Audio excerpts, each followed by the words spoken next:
하나님, 나의 심장을 왕시에 사랑합니다. 자, 옆에 보고요. 아이 컨택 하고요. 봉건사님, 장로님이 보세요. 장로님이 이러고 있는데 봉건사님이 그거 뭐요? 안 하겠다 이러고요. 자, 아이 컨택 하고요. 예수 그리스도의 심장을 왕시를 축복합니다. 반대편 보여. 예수의 심장을 왕시 축복합니다. 고맙습니다. 우리 이달의 말씀하겠습니다. 하나님, 나의 기도에 귀를 기울여 주십시오.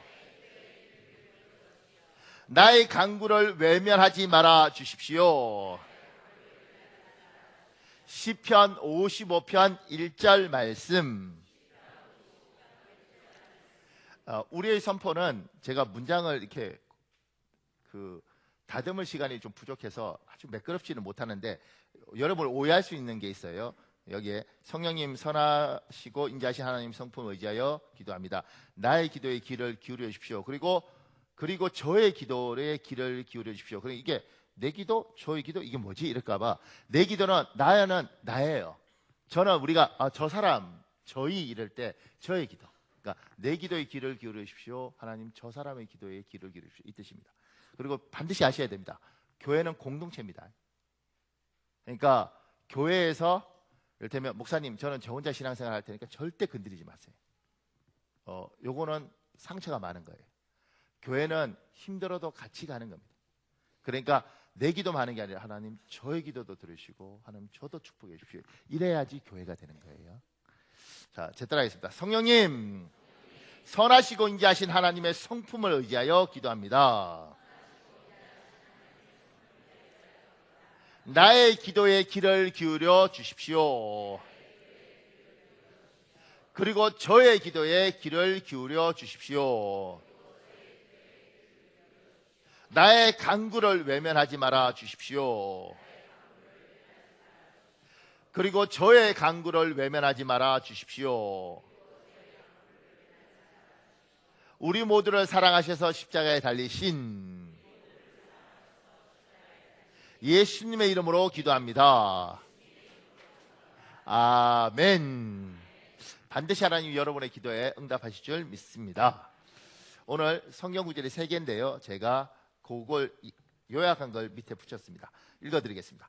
믿음이 없는 사람들은 고난과 환난이 닥쳐오면 1등만 기억하는 더러운 세상, 부정과 부패로 얼룩진 타락한 세상 등등 탐욕스러운 인간의 본성과 사회구조를 탓합니다.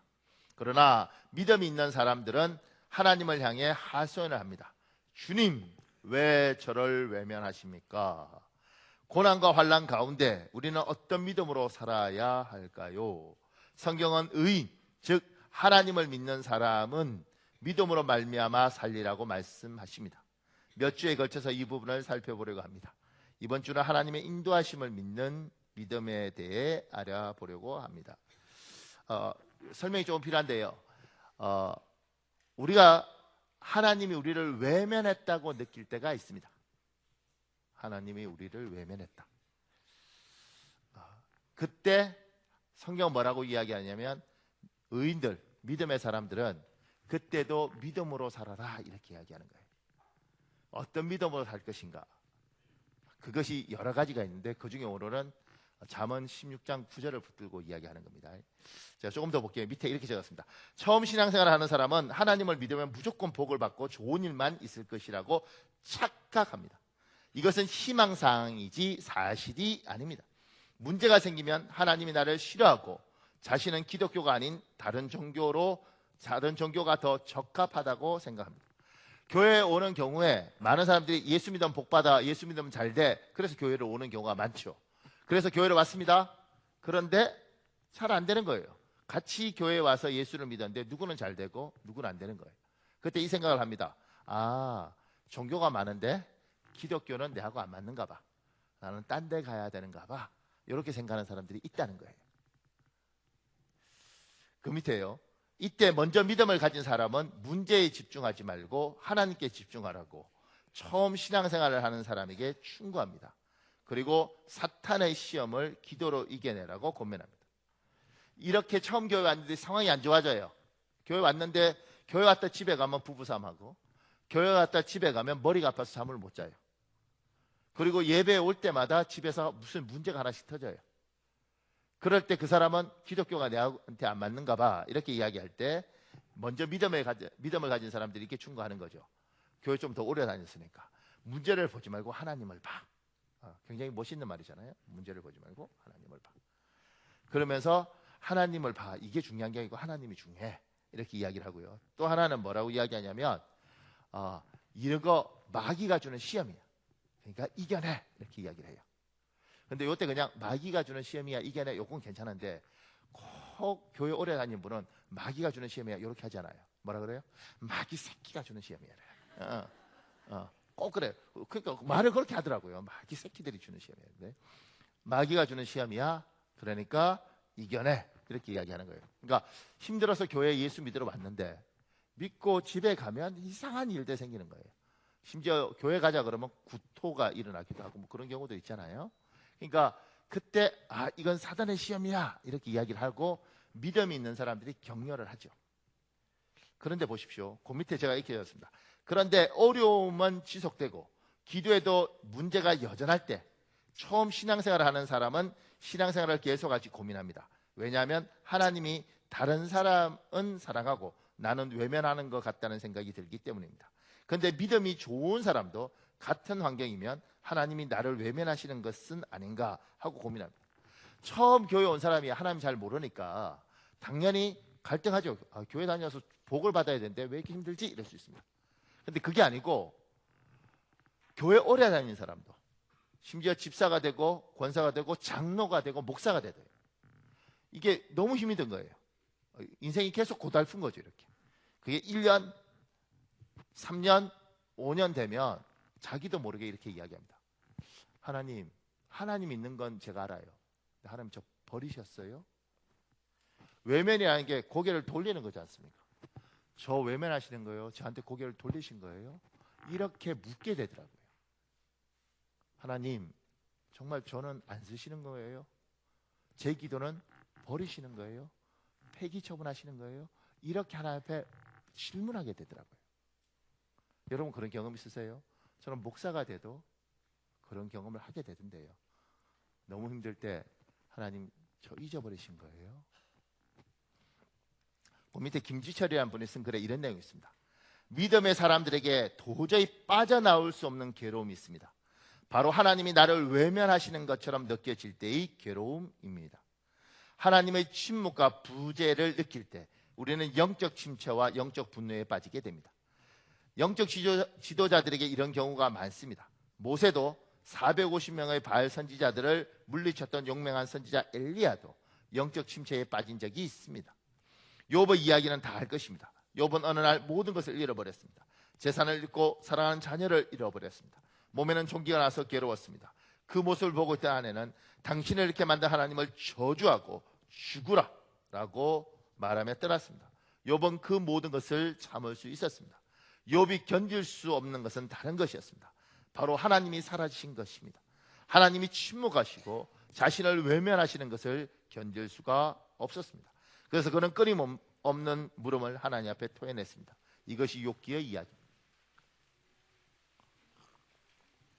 욥기가 끊임없이 이야기하는 거예요. 나는 내가 왜 고통받아야 되는지 모르겠다. 하나님이 나를 버리신 것 같다. 전능자가 어디 계신가? 이렇게 이야기를 하는 거예요. 그러니까 예수를 믿고 하나님에 대한 은혜를 경험하더라도 인생이 너무 고달프고 힘이 들고 불행한 일이 계속 생기면 참 믿음이 보석 같은 사람도 심지어 목사가 된 사람도 어느 순간인가 하나님 살아계십니까? 정말 하나님 계십니까? 나는 하나님이 계시다는 것들에 대해서는 믿습니다. 그런데 하나님 나는 버리신 겁니까? 폐기 처분하신 겁니까? 나를 향하여 고개를 바로 보시지 않고 고개를 돌리신 겁니까? 이렇게 질문을 여러분 어떤지 모르겠는데 저는 하던데요. 저는 너무 힘이 되니까 하더라고요. 너무 고달프니까 해요. 하면 안 된다는 걸 아는데 그러고 나면 후회할 것 같은데 그럼에도 불구하고 입에서 나와요. 하나님 이렇게 저 버리신 거예요? 그 밑에 이렇게 적었습니다. 하나님은 자기 사람을 절대 포기하지 않습니다. 이것을 이스라엘 양치기 다윗을 통하여 보여주셨습니다. 하나님이 자기 백성 포기하지 않습니다. 그것을 다윗을 통해서 보여주셨어요. 사도행전 13장 22절 여러분 읽어볼래요? 시작.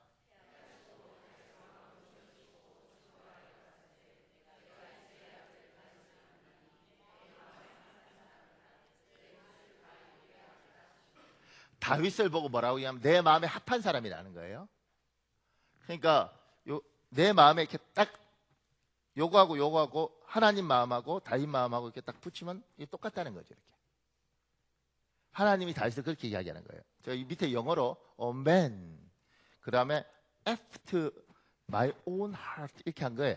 내 마음에 얘가 너무 닮았다는 거예요. 하나님 마음을 너무 닮은 거예요. 다윗이. 하나님이 얘야 내가 너를 버리지 않는다 그러니까 사람들이 잘 이해를 못하니까 다윗을 통해서 보여줘요. 다윗이 양치기였잖아요. 어떤 양치기였냐면 이렇게 하는 거예요. 사무엘상 17장 34절 35절 제가 34절 읽을 테니까 여러분 35절 읽으십시오. 다윗이 사울에게 말하되 주의 종이 아버지의 양을 지킬 때에 사자나 곰이 와서 양떼에게 새끼를 물어가면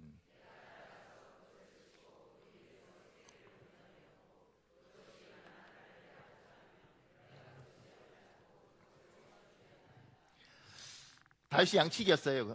그것도 청소년기에. 그런데 자기가 지키던 양을 사자나 곰이 물어가면 35절에 보면 다윗이 따라가서 그걸 쳐요.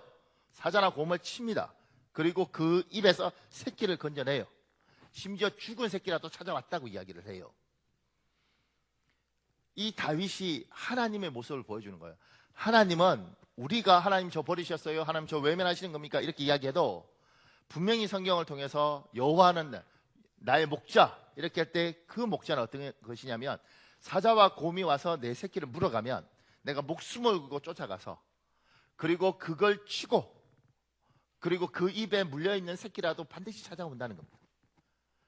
그러니까 잊지 마십시오. 여러분은 하나님을 버려도 하나님은 자기 백성을 버리지 않습니다. 이건 반드시 결혼해서 아이를 낳아봐야 압니다. 한선희 권사님, 명민이가 권사님을 버릴 수 있어도 권사님은 나도 버려! 이러나? 못 버리지. 이게 너무 억울해. 부모가 돼서 너도 버리면 나도 버릴 수 있다 이러면 좋겠는데 얘가 무슨 짓을 해도 내 피가 섞였고 내 유전자가 있다는 이유만으로 못 버리는 거죠. 소리는 질러도 마음에 여기 있는 거예요. 하나님이 부모로 우리를 만들어 주시고 가장 좋은 걸 이걸 가르쳐 주신 겁니다. 그러니까 부모가 되면 복이죠. 뭐가 복이냐면 굉장한 부담인데 이 부담을 통해서 하나님 알아가요. 아, 논리적으로는 버릴 수 있겠는데 머리로는 계산하면 버려지는데 여기서 안 버려지고 기억을 하는 거예요. 제가 전에 저희 아버님 이야기 말씀드렸죠. 제가 저희 아버님 통해서 큰 교훈을 받았는데 그게 뭐냐면 저희 아버님은 제가 알기로는 원래 평생 교회를 안 다니셨어요. 안 다니셨는데 이제 현대자동차에서 정년퇴직하시고 고향이 포항 사람이거든요. 퇴직금을 받아서 포항에 땅을 샀어요. 포항 시내에 한 120여 평 되는 마당이 좋아서 텃밭 가꿀 수 있는 게 있더라고요. 샀어요. 그리고 저는 그때 제가 뭐 대학생인지 뭔지 잘 기억 안 나는데 그때 속으로 생각했어요. 드디어 우리도 부동산에 투자를 하는구나. 할렐루야 주여. 예수 믿으니까 복이 없구나 이렇게. 근데 참고로 10여 년을 살았는데 어떻게 포항 시내가 다 올랐는데 그 집은 안 오르지? 근데 샀어요.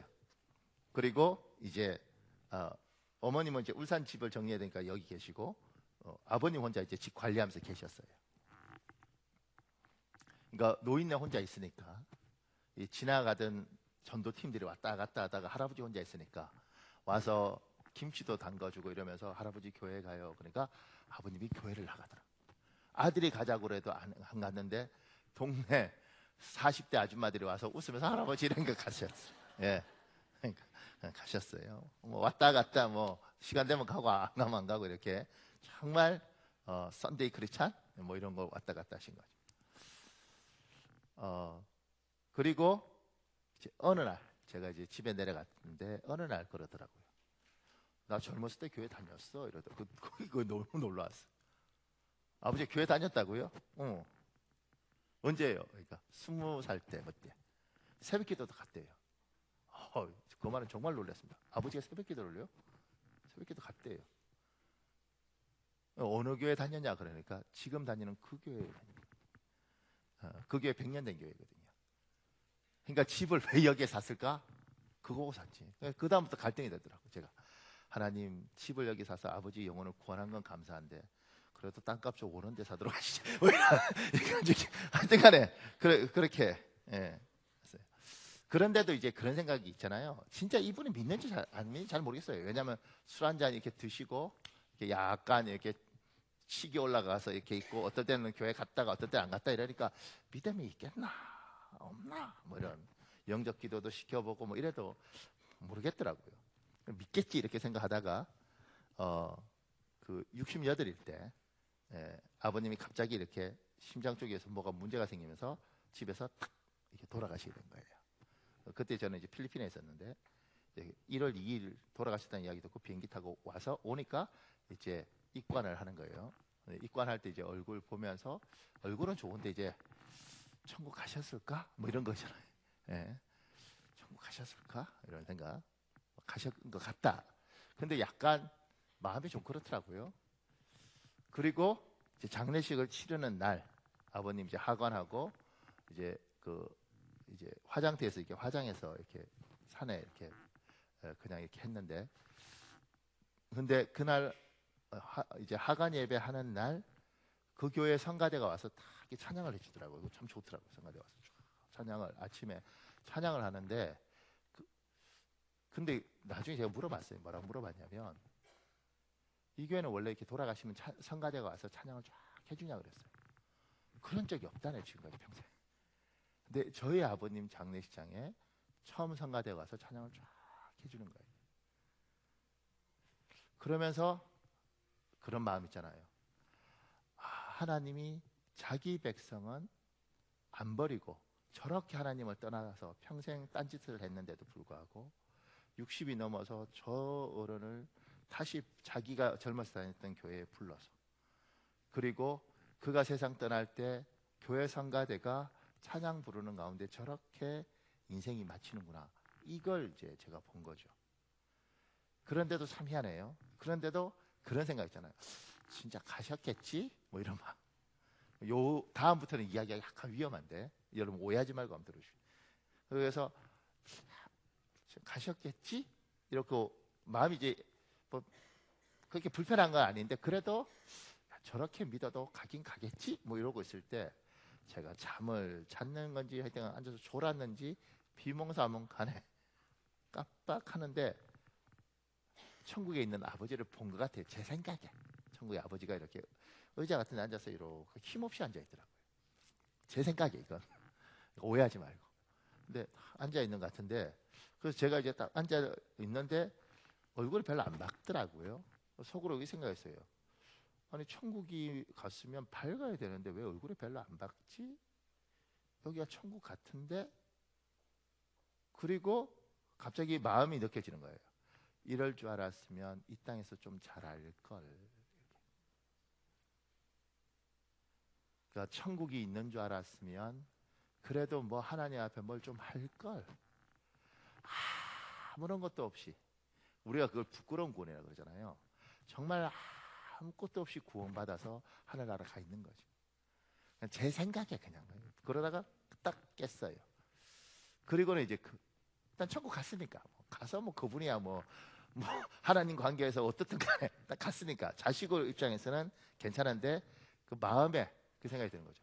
하나님 앞에 아무것도 안 한 인생, 그러니까 그냥 진짜 은혜만 받아야 인생, 그 인생이 참 미안하겠다. 그러니까 하나님 앞에 뭘 해드린 게 없는 인생에 대한 생각을 하여튼 그때 해봤어요. 그리고는 이제 확신하죠. 하나님은 자기 사람은 절대 어떻게든 다윗처럼 공과 사자를 쳐서 그 입에 물린 거라도 가져온다. 여러분들이 하나님의 사람이면 하나님을 외면하지 않습니다. 하나님 포기하지 않습니다. 하나님 버리지 않습니다. 이것을 믿는 믿음이 여러분에게 확고하시길 예수님 이름으로 축복합니다. 근데 그 밑에 제가 이렇게 적었습니다. 자기 사람을 절대 포기하지 않는 하나님이 왜 자기 사람을 외면하시는 것처럼 느껴지는가? 이게 하나님 포기하지 않았어요. 그런데 나는 어떻게 느끼냐면 하나님 날 버린 것 같아. 이게 이중용이죠. 내가 느끼는 거는 하나님이 날 버린 것 같은데 저분은 안 버렸대요. 이게 뭘까? 우리 신명기 8장 2절에 있습니다. 여러분 읽으십시오. 시작.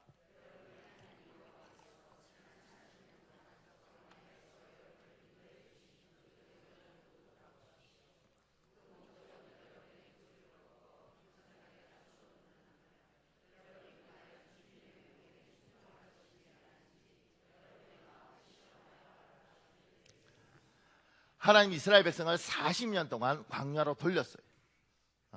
인생을 고달픔으로 돌렸어요. 하나님 이걸 허락하신 거예요. 그러니까 이스라엘 백성은 40년 동안 고통을 받는 거죠. 여러분과 나에게 어쩌면 하나님이 고통을 허락하셨어요. 그게 1년이면 괜찮은데 그 1년, 3년, 5년, 심지어 10년이 되었을 때 그 고통 속에서 우리가 생각하는 거죠. 하나님 날 버리신 것 같다.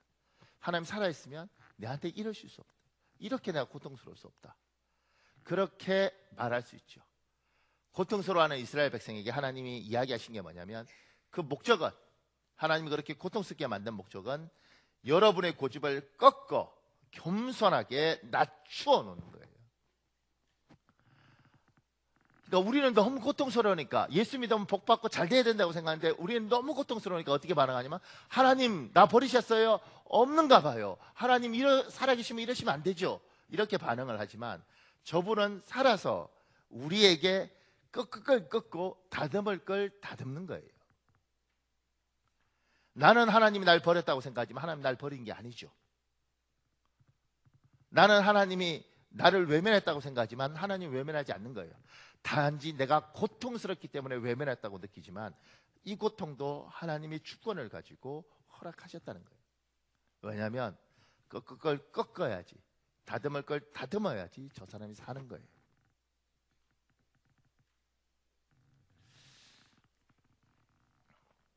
제가 아는 어떤 사람 중에, 이건 약간 불쾌할 수도 있는데 오해하지 마도 됩시오. 아주 부잣집, 가정부 2명, 3명 쓰면서 아주 부잣집. 이제 그 집에 셋째 딸, 그러니까 아들 하나에 딸 둘인데 둘째 딸이 이제 예쁜 거예요. 예쁜 애인데 이 예쁜 애가 이제 부잣집이니까 오냐오냐 키웠을 거 아니에요. 가정부 둘 두고 이렇게 하니까. 그러니까 이 아이가 사춘기 때 이제, 오해하지 말고요, 생리를 하는데 생리대를 그냥 이렇게 탁 놔뒀어요. 가정부가 애한테 그랬어요.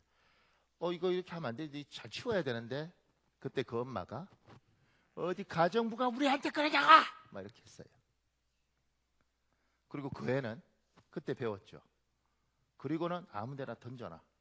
가정부가 치워야 돼요. 부모가 안 가르친 거죠. 어느 날 그 애가 술 먹고 나이트클럽에 갔다가 이름도 모르는 남자의 아이를 가졌어요. 막 살도록 냅두면 망가지는 거예요. 자기 살고 싶은 대로. 그때 엄마가, 가정부가 그럴 때 얘야, 여자애가 또 사람은 그러면 안 되는 거야. 그리고 가르쳤으면 얘가 배웠을 거라고. 함부로 살지 않았을 거라고. 어디 우리의 길을 끝까, 이렇게 가정부 주제. 그 덕분에 애는 막 해도 되는 줄 알고 막 산 거죠. 엄마가 애를 지켰는데 애가 망가져 버린 거예요. 이게 실화예요. 그러니까 하나님이 뭐요? 하나님의 사람이 되는 순간, 내 새끼 건드지 마, 네 하고 싶은 대로 해, 그게 아니고 꺾습니다. 그래야 하나님 사람이 되는 거예요. 다듬을 걸 다듬습니다. 그러니까 꺾을 때 꺾고 다듬을 걸 다듬으니까 애가 어리면 어떻게 생각해요? 부모가 나한테 몽둥이를 드는 순간 날 미워해, 나 외면해, 나를 싫어버렸어, 이렇게 이야기하는 거예요. 부모는 내가 너 싫으면 때리겠니? 내가 남의 새끼면 때리겠니?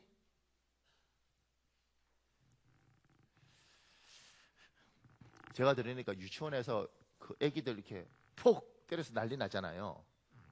그 때리는 선생님들은 대부분 아이를 사랑하는 선생님이래요. 말이 돼요, 안 돼요? 됩니다. 왜 되냐면 유치원에서 음식 나오잖아요.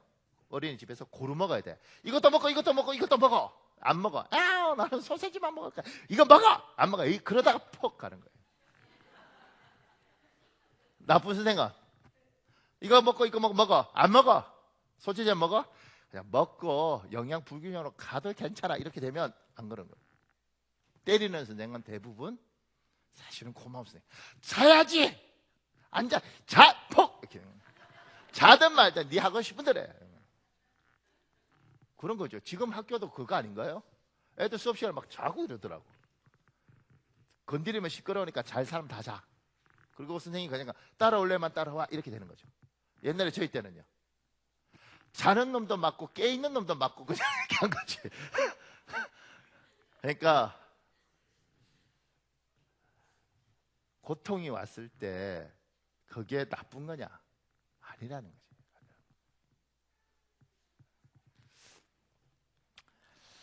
자, 좀 더 볼까요? 제가 그 밑에 2번 거의 걸음을 인도하시는 인요와 그 밑에 이게 적었습니다. 하나님이 나를 외면하시는 같이 느껴지는 고통과 환난의 시간. 하지만 하나님은 나를 외면하신 적이 없습니다. 고통과 환난 가운데 하나님은 나에게 일하고 계십니다. 내가 정말 하나님의 사람이라면 고통과 환난 가운데 믿음으로 반응해야 됩니다. 히브리서 10장 38절 여러분 읽으십시오. 시작.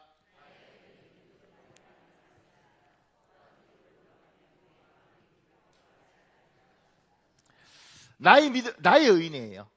의인은 믿음으로 살리라 이랬는데 그냥 의인이 아니고 내 사람은 여호와께서 얘는 내 사람이야. 얘는 내 애야. 내 사람은 나의 의인은 믿음으로 사는 겁니다. 그 고통 가운데 이렇게 고통스러우면 하나님이 어디 있어? 하나님 나 버리신 거야? 이럴 때도 내 사람은 나를 믿는 나의 신실한 백성은 믿음을 붙들고 사는 거예요. 어떤 믿음을 붙들고 사는가? 그 고통 가운데 뭘 붙들고 사는가? 잠언 16장 9절 여러분 읽으십시오. 시작.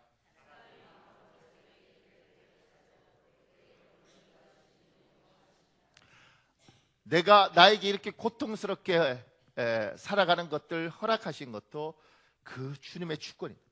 주님이 나에게 이걸 허락하셨다는 것을 나는 인정한다. 그리고 이걸 통해서 하나님이 반드시 무엇인가 할 걸 나는 안다.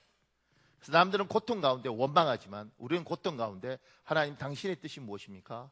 당신이 원하는 대로 내가 따라가겠습니다. 이렇게 변하는 거예요. 그 중에 보세요. 하나님이 그 걸음 인도하셔서 우리에게 요구하시는 게 우리는 믿습니다. 하나님은 자기 사람의 작은 마음의 그릇을 큰 마음의 그릇이 되도록 인도해 가십니다. 제 밑에 수필가가 쓴 글 중에 이런 글이 있습니다. 노인은 노력하지 않아도 저절로 되는 것이지만 어른은 나이를 먹는다고 저절로 되는 것이 아니라는 뜻일까? 물론 어른이 된다는 것의 의미는 개개인마다 다를 것이다.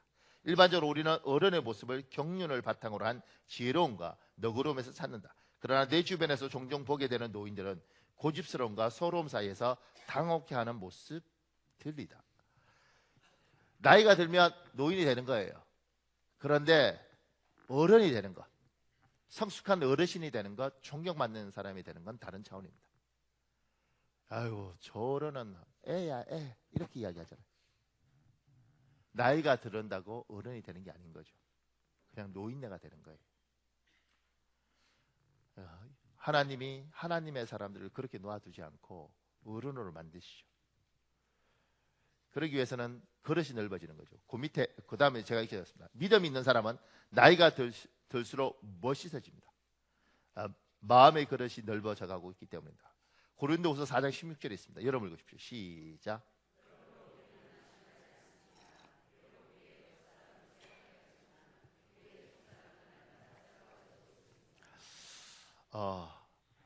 여러분과 나는 하나님 만드신 창조 법칙에 의해서 우리의 그 사람은 반드시 늙도록 되어 있습니다. 그러니까 40살에 아무리 아름다워도 40살하면 우리 교회에 떠오르는 사람이 한 사람밖에 없어서 근데 40살이 되면 이낭희 집사님 예쁘잖아요. 그죠? 며느리? 그죠? 권사님? 40살이 되면 이낭희 집사 40살에 참 내 눈에는 곱게 보이는데 20살짜리하고 비교하면 마음이 많이 아프다. 어쩔 수가 없어요. 왜냐하면 저 파릇파릇하게 도달하는 15살짜리 뭐 16살짜리 20살짜리 얘들이 얼마나 예쁘겠어요. 걔들은 피부만 봐도 예뻐요. 그잖아요. 이목구비가 균형이 잘 안 잡혀도 그냥 그 나이 때 그냥 살아있잖아. 부럽잖아요. 그죠? 그런데 나이 50이 되고 60이 되면 아무리 곱게 꾸며도 어쩔 수가 없다고. 우리 이건 인정해야 돼요. 이 몸이 늙어가고 우리 머리털이 빠져가고 이걸 인정을 해야 된다고. 그런데 하나님의 참조급칙이 참 놀라워서 여기는 가도 우리 안에 속사람에 대해서 그 사람이 있고 속사람이 있다는데 이 속사람은 날로 새로워질 수 있다고 하나님이 요구하시는 거예요. 하나님 요구하죠. 너희가 나이가 들어가면 여기 늙어간다. 자연법칙에 의해서. 여기를 아무리 뭐 안티에이징 이런 거 해도 소용없다 얘야. 그런데 속사람은 나날이 강건해야 되지 않겠냐. 나날이 예뻐져야 되지 않겠냐. 이걸 키우는 거예요. 세상은 이걸 그릇이 넓어진다고 이야기하고 하나님은 하나님의 사람들에게 이걸 예수 그리스도를 닮아간다고 이야기하는 거예요. 우리는 하나님의 형상으로 만들었지 않습니까? 하나님의 형상으로 만들었는데 하나님의 형상이라는 건 하나님이 가지고 있는 마음, 하나님의 성품을 가지고 있는 거예요. 근데 하나님의 형상을 하나님 형상으로 만드는데 너무 안 맞는 거죠, 이분하고. 다윗이 목자로서 하나님 마음에 합했지만 우리는 안 합한 거예요. 그러니까 하나님이 어떻게 하느냐면 너희가 나이가 들어갈 때 그 사람은 늙어가도 너희 속 사람은 나를 닮아야 되지 않겠냐? 내가 너의 걸음을 인도해 가는 목적이 잘 먹고 잘 사는 것 있죠.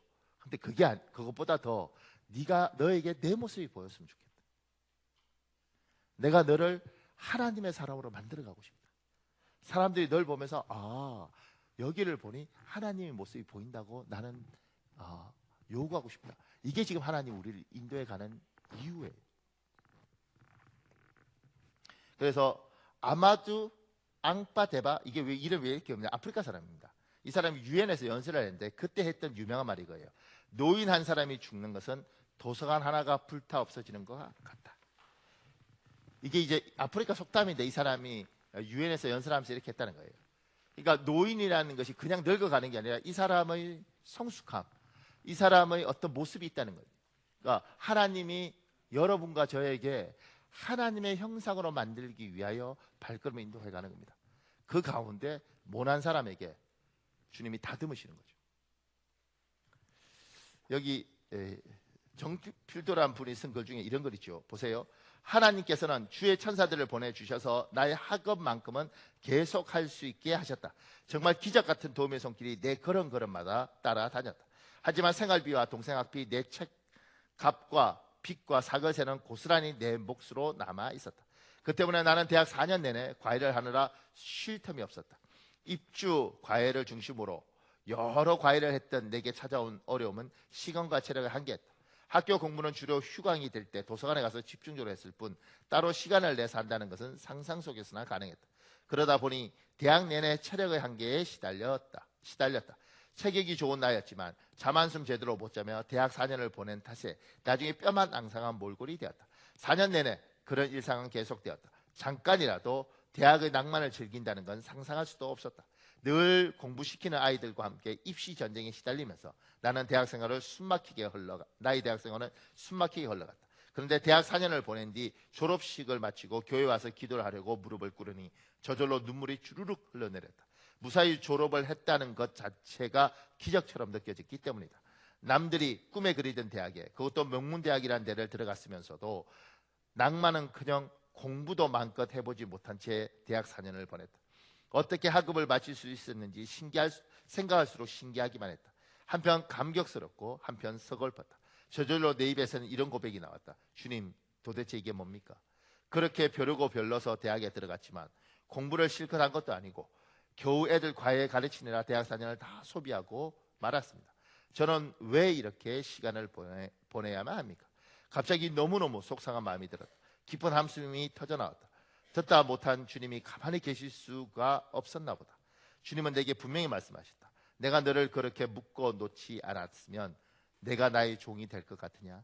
너무도 분명한 주님의 음성이었다. 한눈 팔새 없이 그렇게 바쁘고 힘겨웠던 것이 모두 주님의 계획하심과 섭리 속에 이루어진 일이었다는 것이다. 왜 그렇게 하지 않으면 내가 소명을 저버릴 수 있다는 것이었다.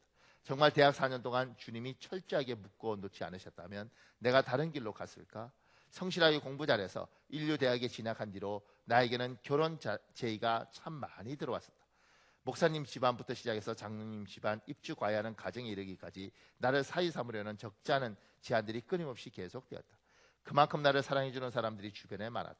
그 덕분에 나는 힘든 생활 속에서도 힘을 잃지 않고 살아갈 수 있었다. 하지만 만약 그때 내게 마음의 여유가 생겨 누군가와 교제하거나 결혼했더라면 나는 전혀 다른 길로 가고 있을지도 모를 일이다. 주님은 내게 소명을 잃어버리는 것을 원치 않으셨다. 소명을 향해 오로지 정진하도록 내 모든 시간을 묶어 놓으셨다. 그리고 시간 속에서 나를 단련하셨고 주를 향한 소망의 빛을 더욱 뚜렷하게 밝히셨다. 이분이 목사님이잖아요. 그리고 서울대 들어갔잖아요. 그런데 서울대 4년 내내 과외하면서 보냈다는 거예요. 그리고 너무 힘들고 너무 고통스럽고, 그리고 졸업식 마치고 하나님 앞에 울 때 하나님 이게 뭐예요? 원망스럽지 하나님. 남들은 대학에서 기타 치고, 이 당시만 해도 기타 치고 또 얼마나 연애하기 좋고 그랬던 시절이었는데 자기는 그걸 한 번도 못했다는 거죠. 근데 내 인생을 내 맛대로 못 살도록 하나님 묶어두시고 그렇게 하셨던 이유가 뭔가?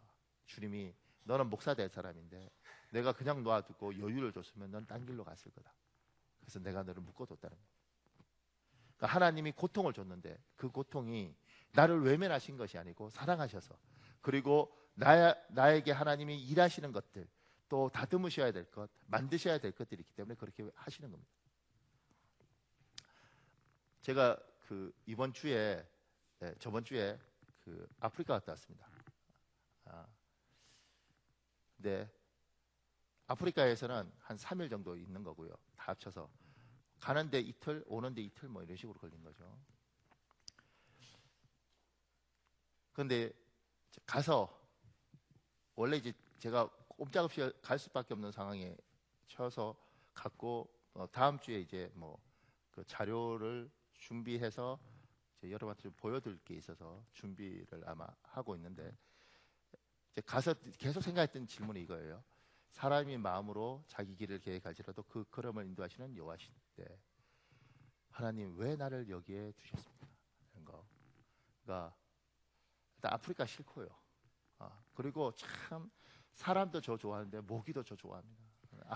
아프리카 모기는 이제 무섭더라고요. 그냥 모기가 아니고 이제 잘못하면 말라리아에 걸린다니까. 또 말라리아 약은 이렇게 예방하는 약은 이렇게 한 일주일치 먹는데 시력도 확 떨어진대요. 그래서 안 먹고 가서 걸리면 약을 먹으라고 그러더라고요. 그래서 이제 호텔이라고 그래봤자 뭐 그 말라위란 나라가 전 세계 이렇게 나라로 인정받는 게 뭐 한 193개 정도인데 이게 179등이라고 그러더라고요. 나라가 가난한 걸 이제 이게 부유한 등수로 치니까 179등인 거죠. 그 179등인 나라에 가서 그 수도 닐롱웨 그 거기에 호텔이라고 해봤자 2층짜리, 거기에서 이제 모기장 쳐놓고 자는 거예요. 내가 어쩌다 여기 와 있나. 그리고 이제 그쪽하고 이제 현지인들이 어떻게 사는가 이렇게 돌아다니면서 보고, 뭐 학교도 가보고, 그다음에 뭐 그 우물을 보여주더라고요. 이렇게 우물을 보여주는데 이게 우리 옛날에 그냥 우물이 아니고 그냥 이렇게 웅덩이더라고요. 웅덩이에서 물 뜨는데 이게 5개 마을에서 이거 쓴다는 거예요. 5개 마을에서 한 마을당 250명씩. 그래서 5개 마을이 와서 이 물을 떠서 이제 내가 그냥 먹으면 저거 안 될 것 같은데, 그래서 이렇게 끓여서 먹는데 뭐 그것 때문에 죽고, 이런 이야기를 이제 들으면서 거기 앉아서 말을 듣는 거예요. 하나님, 내가 왜 이걸 보고 있습니까? 이 생각. 내가 왜 이 아프리카까지 뭐 비행기로 지금 몇 시간이에요. 그러니까 이 긴 시간 와서 뭐 한 그 20시간 이렇게 그렇게 와서 내가 왜 이걸 보고 있어야 되는 거예요. 이런 생각도 들고, 그다음에 이제 뭐 염소, 그 애기들한테 염소 사주고 뭐 이래라 그래서 이제 염소 사주고, 뭐 원래는 염소도 한 마리 사주는데 제 옆에 있던 어떤 목사님이 그래도 암수 이렇게 해갖고 이렇게 해야 되지 않냐고 2마리 사라 그래서 삽시다 이렇게 2마리. 생전 염소도 처음 끌어봤어요. 이렇게 말 안 듣더라고. 그래서 내가 왜 말 잘 듣는 성도는 양이고 안 듣는 건 염소니 내가 경험했어요. 끌면 염소들 말 안 들어요. 암수 이렇게 해갖고 이제 그거 별 황당한 걸 봤죠. 그래서 염소 주기로 했는데 그 염소를 배달해 와야 된다. 그래서 저는 이제 차가 오는 줄 알았어요. 염소 2마리니까 오토바이가 오더라고. 오토바이 하나가 이렇게 오토바이를 운전하고 뒤에 그 사람이 이렇게 오는데 염소가 이렇게 있잖아요. 다리 2개를 묶어서 허리에 딱 차고 야, 세상 사람들 사는 게 희한하더라고요. 그래서 이제 염소 주고 그 이야기 이렇게 들으니까 이렇게 갔는데 이제 여자분이 못 일어나는 거예요. 바닥에 앉아 있더라고. 그래서 저는 왜 앉아 있나 그랬는데 나중에 이제 이렇게 애기 시집 올 때는 멀쩡했는데 애기 하나 낳으면서 여기가 문제가 생기고 그래서 애가 넷인데 4명 낳고 나니까 못 일어나는 거예요. 그냥 앉아서 이제 이렇게 엉덩이로 다녀야 되는 거죠. 그리고 애가 이제 12살, 10살, 8살, 3살 뭐 이러는데 이제 근데 8살짜리가 없더라고요. 그래서 어디 갔냐 그러니까 내가 4시야 되는데 셋밖에 없으니까 8살짜리가 어디 갔냐 그러니까 학교 갔대요. 그러면 이제 12살, 10살은 왜 안 가냐 그러니까 이 교복이 없어서 못 갔다네.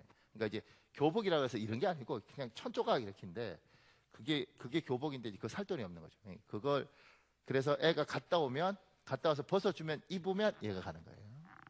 그래서 이제 야, 내가 괴롭더라. 그러니까 보고 있는 것도 괴롭고 근데 이제 옆에 있는 목사님이 제가 그 집 염소 사줬으니까 이제 목사님 저기 애기 이렇게 발에 뭐죠?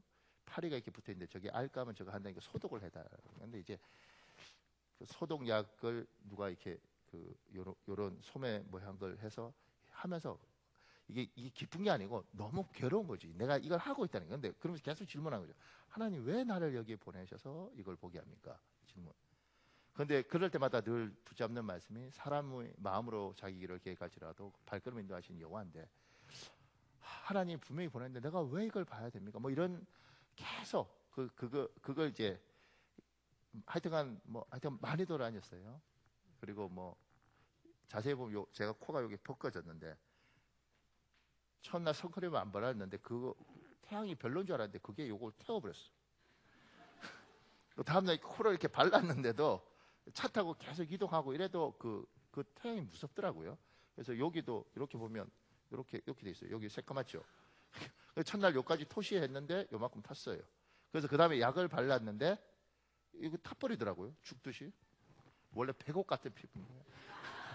근데 이게 이제 차 타고 가도 햇볕이 이렇게 차 안에 햇볕이 들어오면 이게 다 타더라고요.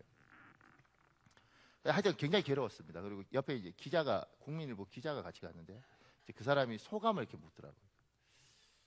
가장 그 사람이 이제 기사 쓰려는가 봐요. 그래서 그러니까 저한테 목사님 뭘 느끼십니까? 그랬어요. 일단 뭐 느끼고 이런 건 모르고 있고 첫째 괴롭다. 보는 것 자체가 다 괴롭고 둘째 이게 하나님의 주권이 있으니까 하나님이 날 밀어넣는데 사실 도망갈 수도 없고 너무 마음이 피곤하다. 그런데 회개한다 이렇게 이야기했어요. 그래서 뭘 회개하십니까? 이렇게 해서 기사 제가 분명히 아마 그 국민일보 신문에 한 10월 10일이나 뭐 11일쯤 나온다는데 이렇게 말 잘못하면 그럴 거 아니에요. 수원 창대교회 목사인데 참 뭐 그럴 거 아니야. 목사님이 말을 그따구로 하십니다. 그래서 내가 괴롭더라고요. 근데 그래서 뭐 어떻게 느끼십니까? 그래서 제가 뭐 다른 건 모르겠고 일단 회개를 하게 되는데 그 회개는 내가 지금까지 모르고 판단했던 거야. 아프리카 애들한테 맨날 먹을 거 주고 뭐 빵 주고 뭐 이렇게 하는데 텔레비 틀면 또 그런 거 나오잖아요. 저렇게 해서 애들이 자립을 하겠나? 그러니까 저건 애들을 거지로 만드는 거라고. 그러니까 제대로 기술을 가르치고 이래야지 저게 뭔가 이렇게 말을 내가 뱉었었어요. 그리고 젊은 목사님들 많이 그렇게 생각하거든요. 우리 아프리카 갈 이유도 없고 갈 필요도 없고 이랬는데 근데 그게 회개가 되더라고요. 왜 회개가 되냐면 제가 이제 거기 교육부 무슨 교육감 같은 사람이 왔더라고요. 그러니까 그 사람이 이제 뭐 상황을 설명하고 이렇게 듣고 됐는데 그 교육감이 그러는 거죠. 제가 비가 언제 오냐 그러니까 12월, 1월, 2월, 3월, 4월 이렇게 5개월 동안 온다는 거예요. 그 다음에는 비가 안 오고 다 말라 죽어버린 거죠. 이렇게. 그럼 요때도 비가 충분하지 않는 거죠. 그러니까 이게 농사 지어서 우리나라는 참 좋은 나라더라고요. 왜 좋은 나라냐면 물이 있으니까 산을 갈든 뭐든 물을 뿌리고 씨를 뿌리면 나는데 물이 없는 거예요. 물이 없으니까 다 말라 죽잖아요. 그러니까 그래서 나갔다가 하루 종일 갔다 갔다가 뭐 새카매요. 흙먼지 때문에. 그러면서 이제 그런 생각이 들더라고. 아, 여기는 뭘 먹을 걸 안 주는 이상은 다 굶어 죽겠구나. 뭐 공장도 없고 아무것도 없어요. 아무것도 없고 그냥, 그리고 다른 나라 갈 수도 없고, 이 사람들은 그냥 연명하는 거 외에는 할 방법이 없구나. 그런데 내가 지금까지 아프리카에 대해서 잘 모르면서 뭐 이렇게 했던 거 한 번도 와보지도 않고 그 결단을 한 거죠. 내가 앞으로 경험하지 않은 사람에 대해서, 경험하지 않은 것에 대해서는 함부로 욕하는 것들에 대해서는 함부로 안 해야겠다. 함부로 아예 안 해야겠다. 모르니까. 그러면서 그냥 계속 질문한 거예요. 하나님, 왜 나를 이렇게 보내셨습니까? 분명한 건 하나님이 저한테 생각을 넓혀주고, 그 다음에 제 마음이 굳어져 있는 부분을 이렇게 넓혀주는 거죠. 그러니까 인생을 살아가면서 여러분, 저뿐만 아니라 여러분에게도 하나님이 끊임없이 어떤 데 밀어넣어요. 하나님, 나에게 왜 이런 상황을 만들어주시고, 거기서 상황하고 싸우면서 이걸 어떻게 풀어야 돼 이렇게 하는 게 아니고, 하나님, 이 속에서 내 이걸 어떻게 하길 원하십니까? 목사님들 중에요, 큰 교회 목사님 중에 아들들이 집을 나가는 경우가 있습니다. 그 목사님들 미쳐요. 왜 미치냐면 성도들이 수천 명이고 남들이 다 존경해. 근데 집에 가면 이 아들을 죽이고 나도 죽을까 이런 생각이 들어. 그러면 목사님들이 잘못할 때는 뭐를 하느냐면 여기에 대해서 막 싸우면서, 야 이 새끼야, 목사 아들이 이런 죽이자, 너 죽고 나 죽어. 그래서 이 목사님들이 크게 목회하면서 좋아 보이는 목사님 집에서 애를 때린다고. 왜냐하면 너무 수치스러웠고 아버지로서 이게 안 된다 그러니까 막 이렇게 애는 더 엇나갑니다. 해답이 없죠. 근데 이제 나중에 선배들 이야기 들으니까 이렇게 큰 목회를 하면 하나님께서 가시를 허락하는 거예요. 그러니까 어느 날 보이는 거죠. 내가 내 새끼 하나도 못 가르치는데 아니 왜 이렇게 수천 명이 와 있어? 하나님이 하신 거예요. 나는 내 새끼 하나도 감당 못하는 사람인데 하나님이 하셨고, 하나님의 교회는 하나님이 하십시오. 그리고 얘를 목회하듯이 내가 목회하겠습니다. 이렇게 하나님 바꿔놓는 거예요. 근데 더 놀라운 건 아주 작은 교회 하는데 애들이 너무 잘 돼요. 그러니까 아니 그건 뭐지? 하나님께서 자기가 맡겨둔 곳에 때로는 20명 데리고 30명 데리고 충성할 때 하나님이 이 목사님을 위로하는 거예요. 이게 뭐요? 이게 주권인 거예요. 그 주권 속에서 생각하는 겁니다. 하나님이 나에게 왜 이런 환경을 허락하시고 여기서 나를 어떻게 만들어가기를 원하시는가. 지금도 여러분에게 고통과 고난이 있으면 그 고통과 고난을 풀려고 그 문제하고 집중하는 것이 아니라 전능하신 주께서 나를 몰아넣으시고 요구하시는 거죠. 아들, 사랑하는 내 딸, 나의 사람아, 믿어라. 뭘 믿느냐면 내가 너를 다듬는 걸 믿어라. 그러면 넌 여기서 너의 그릇을 넓혀라. 너의 생각을 넓혀라. 네가 지금까지 생각했던 그 똑똑하고 잘난 것에서 손을 내려놓고, 하나님 왜 이걸 보게 하십니까? 이 속에서 내가 어떻게 반응하기를 원하십니까? 내가 함부로 말했던 것을 회개합니다. 함부로 판단했던 것을 회개합니다. 그러면서 자기 자신에 대해서 고뇌하는 거죠. 사랑하는 여러분, 시간이 많이 갔는데 우리 그래도 한 10분 기도할 수 있거든요. 하나님은 여러분이 힘들고 어렵다고 그래서 하나님 여러분을 버리지 않습니다. 외면하지 않습니다. 그 고통 가운데 다른 걸 풀려고 그러지 말고, 하나님 나에게 뭘 원하십니까? 내가 얼마나 더 울기를 원하십니까? 그리고 나에게 이 좁은 마음과 이 좁은 속사람을 어떻게 바꾸길 원하십니까? 이 시간에 성령님 나를 만져주시고 나를 하나님의 형상으로, 하나님의 성품으로 하나님 인도하여 주시옵소서. 우리 주여 한번 간절히 부르짖고 통성으로 기도하는 시간 가지겠습니다. 주여 아버지